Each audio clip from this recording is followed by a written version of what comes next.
the best thing that Congress can do for our national defense. As we have long made clear, operating under a short-term continuing resolution hamstrings the department's peoples and our programs and undermines both our national security and competitiveness. We also urge Congress to pass our supplemental funding request that would allow us to keep supporting Ukraine and Israel, providing life-saving humanitarian assistance across the globe, and makes critical investments in the Indo-Pacific. The supplemental doesn't just meet today's urgent challenges, but also invests in our industrial base here at home, because as we send munitions from our stockpiles, the money to replenish our supplies invest in the American industry and American workers. These investments will mean greater prosperity at home and greater security abroad, and that's why we have submitted this urgent supplemental budget request to help fund America's national security needs and to stand by our partners and to invest in our defense industrial base. And lastly, also in Congress, an additional 3 nominations were submitted to the Senate, which means there are now 455 nominations concerning 451 general and flag officers who are currently impacted by Senator Tuberville's holds.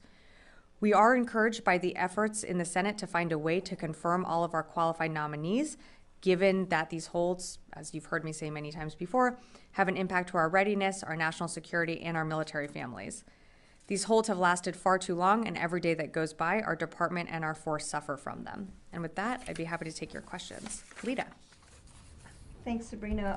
One quick question on China. Do you know when the last time the so-called red phone or whatever it was called, was used between the U.S. and China? And if you don't, if you could just, can you take that? Yeah, I think I took a question similar to that last time when I was up here, so yeah, I'm happy to take that question. Okay. Yeah. And then the U.S. has now shot down a drone that was headed in the direction of the Hudner, and the Houthis have also shot down a U.S. drone.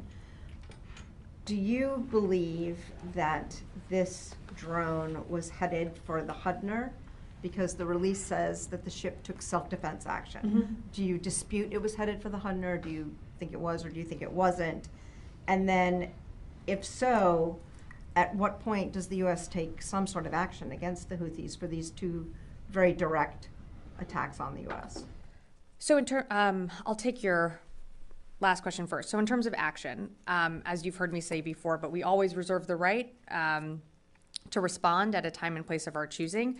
I don't have anything to preview from here today, and I won't get ahead of any decisions that the Secretary or that the President decides to make. In terms of the assessment that where the drone was headed, our assessment right now is that the intended target was not the Hudner, but that the drone got so close to the crew that the commander did feel it necessary to engage and shoot down the drone. And I'm sorry, did you have one more question that I'm forgetting? No, because it was self-defense. It was self-defense, correct? Yeah. So it was not targeting the Hudner, you believe, or what's our assessment? Because there was an assessment that it was targeting. Our assessment right now is that it was not targeting the Hudner, but it was headed in that general direction. And also, just to very quickly go back to your first question on mill-to-mill communications, I should have also clarified that while I'm happy to take the question, there of course have been communications between our ships within the region where there are, moments where, there is deconfliction used. I think you're more specifically asking on like a high level. That higher level phone that was set up a number of years ago and was used on and off, but had. Yeah, I just didn't want you to think like while there have not been high-level mill-to-mill communications between the Secretary and his counterpart, at lower levels in theater, there have been communications to deconflict from crises. Idris. 2 questions. First, yesterday, President Biden made a bunch of remarks about Israel, and one of the ones he made was he talked about how doctors and nurses were now being allowed to Al-Shifa, but then added that, quote unquote, what was occurring before with indiscriminate bombing by the Israelis. Do you agree with President Biden that there were indiscriminate bombings by Israel, or with Israel that was saying that their bombings were precision strikes? Well, I can't remember his exact context, but I think what he was referring to, and I'm not looking at the remarks, but was that we didn't want to see indiscriminate bombing around or into to the hospital. So what the IDF did was go into the hospital with more precision. It wasn't, I think the president referenced this, there wasn't carpet bombing around the hospital or at the hospital itself. So I don't disagree with what the president said or in his remarks, but I think what you saw when it came to the Al-Shifa hospital in particular is that the IDF was going in with more precision. And, we said all along from this podium and from others across the administration that we never wanted to see a firefight within the hospital. We never wanted to see innocent civilians get caught in those crossfires. And so I think that's what the president was speaking to. And then secondly, I think in your last briefing you said that Hamas and PIJ were operating a command and control node from Al-Shifa Hospital. The Israelis have put out several videos over the past 24 hours of evidence of what they say, are Hamas weapons, a couple of machine guns, etc., but no real evidence of any command and control nodes in the traditional sense. Do you still stand by your assessment, and have you asked the Israelis to provide evidence of that? Yeah, well, we still stand by the assessment that I think I read out on Tuesday, which what you're referring to is that we know Hamas has used hospitals like Al-Shifa to operate out of to conceal their military operations. I mean, taking a step back, a hospital should never be used for that to begin with. So however you define it, a command and control center node, a means of operating terrorist actions out of a hospital, that should never happen to begin with. We stand by the downgraded intelligence that I announced on Tuesday that we know they were using Al-Shifa Hospital. We know that they use other hospitals in the region when it comes to conducting their terrorist organizations and attacks. And so, yes, we stand by that, but we know, and you, I think, alluded to this as well, that the Israelis are there. They are doing an assessment of the hospital. They are on the ground. And so, we'll continue to receive that intelligence back as we get it. Plan on releasing any evidence to that intelligence? I'm not going to get ahead of anything right now. I don't have anything to preview, but if we do, you will be the first to know. Liz. Thank you. There have been 58 attacks on U.S. Forces in Iraq and Syria over the last month. There's been 7 since Sunday's U.S. airstrikes in Syria. So the rate is not slowing down of these attacks. Is the Pentagon waiting for a service member to be killed before taking stronger, more effective action? No, absolutely not. I mean, we would never want to see that. We would never want that to be the outcome of any attack. I think, taking a step back here, as you mentioned, yes, there have been 58 attacks on our service members since October 17th, all of which have been unsuccessful. They have not caused significant damage to infrastructure, and they have not caused significant injury to any of our service members. And all of our service members who have been injured have all returned to duty. So absolutely not are we waiting for an attack to inflict more damage to alter our response. I think you saw our responses of our last 3 strikes hit. One of them hit a command and control node that was operating in a safe house. The others hit weapons storage facilities and a training facility. So our attacks have significantly downgraded and degraded, I should say, the access that these militia groups have to these weapons. And so we're not waiting on something to act. We have responded, and if there are more attacks, we will certainly respond at a time and place of our choosing. Did you have another? Sorry. Totally separate topic on the audit. So the Pentagon just failed its 6th audit, I believe. What message are you concerned that sends a bad message to U.S. adversaries or U.S. allies? And if the Pentagon can't pass its own audit, how can the American people trust what weapons it's sending to Ukraine and Israel? Yeah. Well, we're working on improving our process. While it wasn't the results that we wanted, we certainly are learning each time an audit passes, and it's a continuing and ongoing process that this building is assessing. One of the things that the audit did do this time around was it informed how what we had for how we could supply Ukraine, and then when the events of October 7th happened and the need to assess what we could supply Israel, we were informed very much by the results of the audit from our are looking all across the entire entire building here, but also what we had provided for Ukraine. So again, it's a complicated process and it's a complicated undertaking that this building has done, but we feel confident in what we are learning each time. Natasha. Yeah. The Pentagon keeps saying that there have been no serious injuries from these attacks, but more than 24 service members have suffered traumatic brain injury, which seems like a very serious injury. So I'm just wondering, how are you defining that, and how are you defining unsuccessful?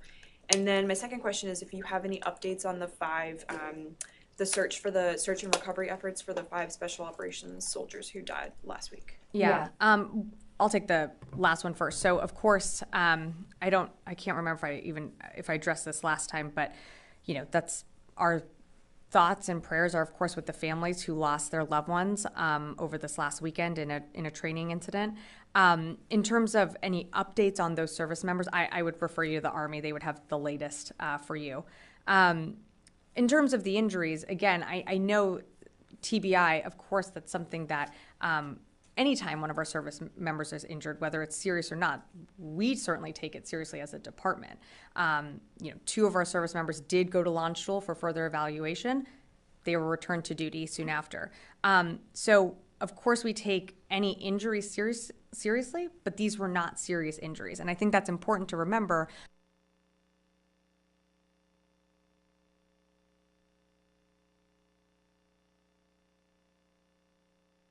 The United States took military action 3 different times and fully degraded some of their faces. So I think in terms of our response, we've been very effective in responding back and sending a message to Iran. Constantine.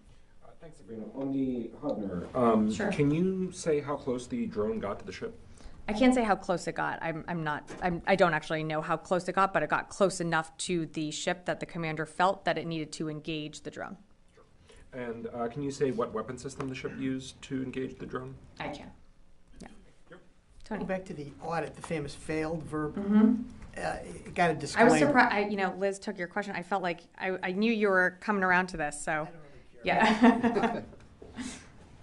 yeah. The disclaimer issue. Uh-huh. What do the best minds in the building assess when you may get a clean audit opinion? How many years might that be? Since getting the 6th audit took years and years to prepare, is there a ballpark estimate you can give of how many years will it take to get a clean audit opinion in all 29 of these component audits? Tony, I'm not going to lie, I'm not an expert on the audit, but what I can tell you is that we do have those experts in the building, and I'm not going to get ahead of them or predict on when we are going to get a clean audit. What I can say is every time we go through this process, we are learning, we are improving, and we put into place measures that certainly monitor how we spend money. But again, there are people in this building directly focused on that. Can you take that for that question? I mean, Well, that's a hypothetical question that I can't really get into, and well, I can't predict the future. I can't predict when we're going to get to what you're asking, and they won't be able to either. That's why each time we go through this audit process, even if it is our 6th time, we keep going through the process. We keep getting better and better at it, and when we get there, Tony, I will let you know. it's a known unknown. Okay. Yes. Yeah, Fadi. Thank you, Sabrina. I have one question and then a follow-up. Sure. So you stated that, the Hamas were using Al-Shifa hospitals to conduct their attacks. And you referenced the intelligence assessment. When you talk about this, can you be more specific? Or based on your assessment, do you have any proof that Hamas used the building itself, which is a big building, or are you referring to the underneath the building in conducting these activities? Well, I think if I'm not mistaken, you can correct me, but I think Al-Shifa Hospital actually is multiple buildings. So what we know is Hamas was using Al-Shifa Hospital. I can't tell you specifically if it's just one building or multiple, but they were using the hospital to operate out of. That should stand alone as a place of concern. You have many injured civilians getting treatment there. You have babies who were just born. I don't think operating a terrorist cell out of a hospital is a way to conduct any operation, but they were doing that. So it's important to point that out. But in terms of more specifics on where in the hospital, that I don't have. That's still something that I've seen. The IDF is there and doing their assessment of, where the Hamas leadership was operating out of. But what I can say and what I've said before is that we know that they were operating out of that hospital. And thank you. And then, and you said we don't want to see a firefight inside the hospital. Yeah, I said that on Tuesday. Yeah. And again today. So the Israelis raided the hospital. There was no firefight because they didn't find any Hamas fighters. Does the Pentagon support these types of activities by the IDF raiding hospitals? Well, look, that's something for the IDF to really speak to. We have been very clear with our Israeli counterparts, with Minister Gallant. The Secretary has engaged with him almost regularly, almost daily, that innocent civilians, people in hospitals that are seeking care, their lives need to be protected, and they need to be that the IDF, as they conduct their operations, need to uphold humanitarian laws and the law of war. But that's how complex and complicated this entire operation is for the IDF. The fact that you have a terrorist organization embedded, or at least using and operating out of a hospital, that makes any operation for any military in the world incredibly complex. And so that's something that the IDF would have to speak to in terms of their operations, but we never want to see any type of terrorist organization operating out of a hospital, using it as a command and control center, because that does put innocent lives at risk. And that's what they were doing. They're putting these people, using them as human shields, for what? And so I think it's just important. You raise an excellent question, but I think it's also important to remember why these people were put in that position to begin with. Wafa. Yeah. Thank you, Sabrina. So can you please update us on the department level of engagement in daily military operations in Gaza? And also when you say you're engaged, like there's daily interaction, or you reach out to the Israelis on a daily basis, do they actually listen to you when you express concerns or ask questions about the military operations? Sure. So as you mentioned, and I've said, we do have daily conversation or near daily conversations with the Israeli government. That's from the secretary. But of course, there are levels all across this government that are also having those conversations. I'm not going to go into more details of those conversations other than, we do put out a readout each time. You can certainly see a common thread of what we're emphasizing in those readouts, that yes, Israel has the absolute right to defend itself against the horrific terrorist attack that happened on October 7th.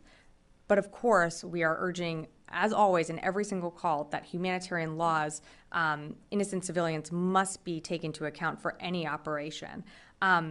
We do feel like they've been receptive to us. They continue to engage in our calls, and that's a good sign. We want to keep those lines of communication open. And I'm sorry, you had a first question that I... The level of engagement, the department level of engagement in the daily operations. Sure. So from the secretary, and then of course there are levels below him that engage with their Israeli counterparts. It's not just from the secretary's level. Of course, we have our policy team here. The joint staff engages, on their side. So it's multiple levels, not just happening at the secretary level. I'm sorry. Yeah, sorry. So when you say you have daily discussions, and can you please give us a sense about how the what's next? What are the goals of the Israelis? What's the way ahead in Gaza? Sure. On day 41 or 42, I believe, and the Israelis couldn't achieve much but killing civilians so far. So do they share their goals with you on a daily basis? So again, I'm not going to get into the private conversations. We have readouts that we put out after every call, and then we have engagements below the secretary's level that continue at all different levels and pretty regularly. I'm just not going to get into any further details of those calls. We're not the IDF. We're not on the ground. We're not in their operations, but we certainly ask the questions that we feel that we need to ask. We push where we feel that we need to push, and that's what good partners do. And so I'll just leave it at that. Chris? Oh, did you have one more? Okay, one more and then I'll go to Chris. Yeah. So I want to ask you about if you still have the same level of concern about a wider conflict in the region, even though like Hezbollah didn't show intentions to really engage in a comprehensive war with Israel so far. Yeah, we absolutely have concerns of this widening out to a wider regional conflict, which is why we have positioned the assets in the region that we have, with our 2 carrier strike groups, with more aircraft in the region, with the 26 MU also there that remains untasked, but ready in case needed. Absolutely, that's why we're concerned, and that's why you saw the secretary, at the direction of the president, surge these assets to the region to make a statement and to make a statement to Iran that getting involved or seeking a wider regional conflict is not the right course of action. Now I'll go to Chris. Yeah. Thank you, Sabrina. Yeah. I just wanted to pick apart the degrade versus deterrence element of these Okay. airstrikes. You said they were significantly degraded, these malicious capabilities. If the department deems these, and the president deems these strikes are necessary in the future, how feasible is it for the United States to destroy, blow up enough of their capabilities that even if they want to, they can't attack U.S. forces? Well, that's just getting into details that I'm not going to speak to because that gets to also an intelligence assessment. So what I can say is that when you were asking about degraded versus deterrence, I mean, we degraded these facilities enough that they can't use them anymore. So they're completely destroyed. So the ammunition or the weapons storage facility that is in Syria that we just hit this past Sunday, those weapons are no longer usable. That means that whatever groups were using those and wanting to inflict harm or more attacks on our troops can't use them anymore. So that's completely degraded their ability of at least another site to inflict damage on our troops. Joseph, yeah. Thanks. One on the drone, the MQ-9. Can the Pentagon publicly attribute that to the Houthis, that they launched that drone? I think we know it came from Yemen. Again, we're still doing an assessment of the attribution, but I would have no reason to doubt that it would have come from the Houthis, but it's, not like they sent a note with it. Sure. Yeah. All right. And the second one on Israel, senior. Maybe that was more flippant than I needed to be, but you know what I mean. Like, we're still doing an assessment of the ownership of, who launched the drone, but we do know it came from Yemen. And earlier today, a senior defense official said that this department is involved in tracking civilian casualties in Gaza, obviously as a result of both sides, but also the Israeli strikes in Gaza. Can you, if CivCA is involved, can you elaborate at all? And is there a report that's going to be coming out? I mean, we're over a month into the conflict now. I'm not sure what you're referencing by keeping track of civilian casualties in Gaza. I haven't. Based on U.S. military support to. I haven't seen that. I mean, again, we do our own assessments, but I have nothing to read out of as we get information. Again, we're not on the ground here. We know that the health ministry does put out civilian casualty numbers, but that is run by Hamas. So we have to, of course, take that with a bit of a grain of salt here. But I don't have an independent assessment on our side that we're doing right now. Are you guys asking the Israelis to try? I mean, obviously, they can't keep track of every single one when they're this high, the number. But are you guys asking them to keep track? That's not. I mean, that's something that is going to be very difficult to keep track of, and that's not something that I think we're directing them to do, but something that I think most armies, in their operations would keep track of, just general casualties. But we're not asking for a count every day. Again, we do our own assessments, but I just don't have anything more for you on that. Yeah. North Korea announced that they successfully test a solid fuel engine for intermediate range ballistic missile. So do you think that this engine is related to the Russian technology and Oscar may receive from Russia? That I couldn't speculate on. I'm not sure. Yeah. Yes. Thank you, Sabrina. The Israeli Prime Minister Benjamin Netanyahu, he shared a detailed animation and the IDF as well of the Shifa Hospital and a detailed drawing of the Hamas possible garrisons underneath the hospital building. Okay. So so far we saw only a couple of videos established by or broadcasted by the IDF social media shows us a couple of assault rifles only. Since you have very close contact with your Israeli counterparts, do you have any information about solid proof of these animations that the Israeli Prime Minister shared before? I can't speak to the animations or video that you're speaking about. I just haven't seen it, so it's hard for me to respond to exactly what you're referencing. We were very clear on when I came out on Tuesday, and can reiterate that we know that the hospital was used as a operation center for Hamas. They were using it. Had their, I don't know if leadership, but they had militants in there operating out of the hospital. But I don't have more for you in terms of what you're referencing in terms of the video. Sorry. I had a couple on Ukraine, so could you please provide a preview of the next Ukraine Defense Contact Group meeting?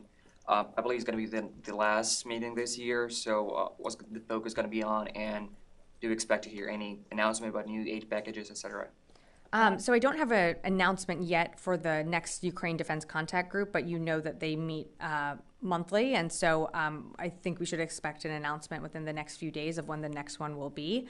In terms of aid packages, you've seen us roll out pretty consistently aid packages for Ukraine. We have had to parse down our support and our security assistance for Ukraine because we don't have additional funding because the supplemental hasn't been passed. So we just rolled out our last presidential drawdown authority, and I believe that was last week. Look, when we're ready to roll out the next one, we certainly will. We know that Ukraine continues to face and continues to endeavor in its counteroffensive, and they need continued support on a regular basis. So we know that we have to do that. We know that we have to continue to meet their needs, and that's something that certainly will be discussed at the next Ukraine Defense Contact Group. But in terms of a package preview, I just don't have more for you to announce today. And for how long can you support Ukraine before the Congress looks into new funding? Because like the last packages were thinner and thinner, we saw. Well, that's because we don't have a supplemental.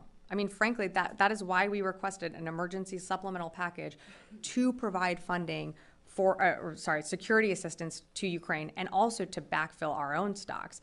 The supplemental, again, is in Congress. We continue to urge Congress to pass a supplemental. A supplemental is put forward and packaged together because it's an emergency request. It's not part of the budget process. And so we have a large amount that we want Congress to authorize for Ukraine and for Israel and for our investments in the Indo-Pacific and, of course, for our own investments in our defense industrial base.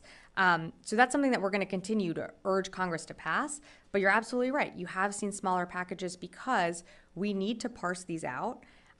Because we don't know when Congress is going to pass our supplemental package. And so we're continuing to talk with allies and partners. We're not the only country here contributing to Ukraine's urgent battlefield needs. As you know, the Ukraine Contact Group is over 50 nations. So it's not that it's just the U.S. supporting Ukraine, but the president has been very clear that we are going to stand with Ukraine for as long as it takes. And so that means Congress passing our supplemental request, and we hope that they do that soon. For how long do you think you still have them before Congress looks into that? Like it's going to be weeks, months, or? Yeah, well, again, each package varies by dollar amount. So you've seen some smaller packages. I'm not going to forecast how long that's going to last. That certainly wouldn't do the Ukrainians any good. That would really benefit the Russians. And so I'm just not going to be able to, give you a timeline on how long we're going to be able to have these packages continue to go forward. But what I can say, and what I will continue to say, is that we need Congress to pass that supplemental request. Yes. You keep talking about the intelligence in the past tense, that the intelligence believes Hamas has used hospitals. Do you have intelligence that they currently are? I have only the intelligence that I read out, the downgraded intelligence that I read out yesterday, on Tuesday. Past tense, present tense, I don't want to parse out words here, but we know that Hamas has been using the hospital, the Al-Shifa hospital, and other hospitals in Gaza. I'm not going to get into more specifics on, what they're doing now, whereabouts, all of that. We know that the IDF has taken control of Al-Shifa Hospital, so I don't have more to share with you on that front. It matters because under international law, you have to have proof that a combatant is currently, right then in that moment, in the hospital in order to strike. Yeah. Again, when I read out the downgraded material, we felt very confident that Hamas was using that hospital to conduct its operations. And as you saw in open source, there have been evidence of that the IDF is showing now. Well, and that's what I wanted to ask you. How would you characterize the video that the IDF released? They said it's irrefutable proof that Hamas was there. Does the U.S. agree? I don't think we're disputing that Hamas was using Al-Shifa Hospital. I mean, I read that out on Tuesday. I said very specifically, Al-Shifa is one of many hospitals in Gaza that Hamas uses to operate out of and to conduct their operations out of. So I'll let the IDF speak to their broader assessment. I mean, they're still ongoing right now, but I just don't have more for you or more intelligence to share, and I'm frankly not going to do it from this podium. One more. So you're saying that the video of a blurred laptop, a flak jacket, a handful of rifles, that backs up what you've been saying, that Hamas is operating in the hospital? I'm happy to repeat what I said on Tuesday, but the downgraded intelligence that I read out on Tuesday and that I will reiterate again today is that Hamas uses, Al-Shifa being one of them, but hospitals in Gaza to conduct and to operate out of and to further execute on terrorist actions within Gaza. Does that video back that up? Again, I'm just going to leave it at that. Thanks. Do you have a question back here? Oh, sorry. Yes. Thank you, Sabrina. Regarding to the, as you mentioned, that there were like 58 attacks against U.S. service members since 17th of October. So, do you have any plans to change your booster in Iraq and Syria, especially most of these attacks happens in these two countries? And how do you see the Iraqi government respond or react to protect these spaces? Do you believe they have the ability to protect these spaces? Thank you. So I think your question was on force posture changes within Syria and Iraq. So I don't have any force posture changes to announce, but as you know, I can't remember the date, but we did announce that we were moving Patriot and THAAD batteries into the region to help protect our troops with more air defense. So that's something that we have done to bolster our protection measures of our service members in both Iraq and Syria and elsewhere. And all the Patriot batteries are there and fully running, and the THAAD battery, I believe, is still making its way over. But I don't have any more force posture movements to announce. What about the Iraqi government? Do you think they have the ability to protect the bases that where the U.S. troops are being, like in Anbar or in the north of Iraq? Yes, we continue to work with the Iraqi government and their military in terms of protecting our troops. We are in Iraq at the invitation of the Iraqi government, so we certainly work with them and partner with them. And they're, the secretary has had calls with his counterpart on making sure that our service members are protected in those areas, and we continue to engage them in those conversations. Okay, thank you. Sure. And then we gotta wrap. Sorry. Yeah, Tuesday you said 55 attacks since October 17. We're hearing different numbers. Is that what's the latest? Sorry, I can give you that rundown. So as of today, there have been approximately 58 attacks. So that's 27 in Iraq and 31 attacks in Syria. 30 since Tuesday. Yeah. You have time for one more quick. I'll be quick. Okay, Fadi. Yeah, one more. But then I feel like I have to do Tony. So okay, I'll do these two, and then I gotta wrap it up. Give it to you. You're very generous with your time.